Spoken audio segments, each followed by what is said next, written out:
Bismillahirrahmanirrahim. Assalamu alaikum dear students. You are watching my YouTube channel English with Risham.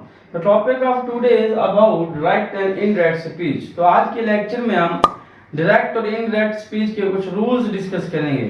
ये एक ऐसा एक topic है मैट्रिक के सिलेबस में, इंटर के सिलेबस में और ख़ास तौर पर इलामा इकबाल ओपन यूनिवर्सिटी के जो ग्रेजुएशन की इंग्लिश है उसके अंदर ये सवाल आता है। तो ये सवाल तब हम ठीक कर पाएंगे जब हमें इसके कुछ रूल्स जो है वो पता होने चाहिए। तो आइए सबसे पहले हम इसके रूल डिस्कस करते हैं, फिर उसके बाद वन बाय वन हम इस डायरेक्ट एंड इनडायरेक्ट स्पीच को फर्दर डिस्कस करेंगे। तो सबसे पहले यहाँ पर आप लिखा हुआ देखना rule number one. Rule number one में ये है कि अगर कभी भी सेंटेंस के अंदर सेज टू या से टू लिखा हुआ आ जाए तो उसको हम चेंज करेंगे टेल्स में या टेल में। Says two will be change into tails and say two will be change into tail. इसी तरह अगर सेंटेंस के अंदर सेड टू लिखा हुआ आ जाए, पास्ट के टेंस होंगे तो वहां पर सेड टू लिखा हुआ आएगा, उसको हम टोल्ड में बदलेंगे। अच्छा, अगर सेज टू ना आए, अकेला से आ जाए, से टू ना आ जाए, अकेला से आ जाए, या सेड टू ना अकेला सेड आ जाए, तब हम चेंज ही नहीं करेंगे, इसको एज इट इज ही रहने देंगे। तो ये है rule number one. Second number पे आता है हमारा इन्वर्टेड कॉमास। जब हम सेज टू या सेड टू को चेंज कर लेते हैं तो हमें इस सेकंड रूल को जो इन्वर्टेड कॉमास है इसको चेंज करना होता है। तो जो सिंपल सेंटेंसेस होते हैं उसमें तो सिंपल सी बात है, हम इन्वर्टेड कॉमास को खत्म करके उसकी जगह दैट लगा देते हैं। लेकिन जब इंटरोगेटिव सेंटेंसेस आते हैं जो हेल्पिंग वर्ब से स्टार्ट होते हैं इंटरोगेटिव, उसमें हम इन्वर्टेड कॉमास की जगह इफ लगाएंगे। और कुछ ऐसे भी इंटरोगेटिव सेंटेंसेस होते हैं जो WH फैमिली से स्टार्ट होते हैं, उसमें हम WH जैसे व्हाट है, वेयर है, व्हाई है, उसको एज इट इज ही रहने देते हैं। इसी तरह जो इंपेरेटिव सेंटेंसेस है उसमें हम टू यूज करते हैं। तो ये जब हम सेंटेंसेस नेक्स्ट पढ़ेंगे तब हम समझेंगे। फिलहाल आपको यह पता होना चाहिए कि इन्वर्टेड कॉमास की जगह पर खत्म करके हम इनको यूज करते हैं। तो उसके बाद रूल नंबर 3 हमारे पास आता है प्रोनाउन।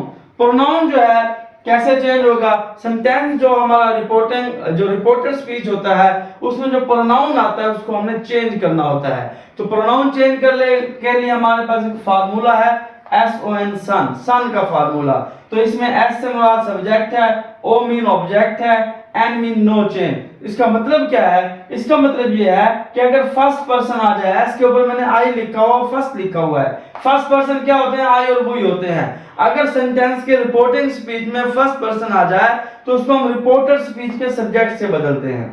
इसी तरह अगर रिपोर्टेड स्पीच में सेकंड पर्सन आ जाए यानी कि यू, तो उसको हम ऑब्जेक्ट से बदलते हैं। इसी तरह अगर थर्ड पर्सन ही, शीट या दे आ जाए तो उसको हम चेंज नहीं करते।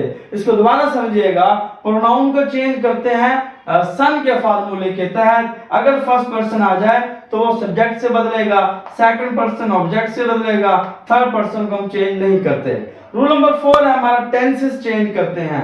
अगर सिंपल सेंटेंस है, रिपोर्टिंग और रिपोर्टर दोनों में प्रेजेंट है तो उसको चेंज नहीं करेंगे। अगर हमारा जो रिपोर्टिंग है उसमें पास्ट आ गया, रिपोर्टेड में प्रेजेंट आ गया, तब हम चेंज करेंगे। ये फर्दर हम देखेंगे कौन सा टेंस किस में चेंज होता है। नेक्स्ट जो हमारा लास्ट रूल है वो है सर्टेन वर्ड्स होते हैं वो भी हमने चेंज करने होते हैं। जैसे अगर दिस लिखा हुआ आ गया वो दैट में चेंज हो जाएगा, नो लिखा आ गया वो देन में चेंज हो जाएगा, टुडे लिखा हुआ आ गया दैट डे में चेंज हो जाएगा। इसी तरह अगर यस्टरडे लिखा हुआ आ जाए तो प्रीवियस डे में चेंज हो जाएगा। ये वर्ड्स भी हम देखते हैं। तो ये 5 रूल्स हैं, अगर हम इनको याद कर लेते हैं और इनको अप्लाई करते हैं तो हमारा 70% जो डायरेक्ट एंड इनडायरेक्ट का जो इशू है वो हमारा हल हो जाता है। तो आप इन 5 रूल्स को याद रखें और उसके बाद आप इसकी प्रैक्टिस करें डायरेक्ट एंड इनडायरेक्ट की। तो आई होप आपको ये अच्छे से डायरेक्ट एंड इनडायरेक्ट आ जाएगी, इसमें आपको कोई मुश्किल पेश नहीं आएगी। तो आई होप आपको ये रूल समझ आए होंगे। तो इस वीडियो को ज्यादा से ज्यादा शेयर कीजिए, लाइक कीजिए और चैनल को सब्सक्राइब कीजिए। Thank you.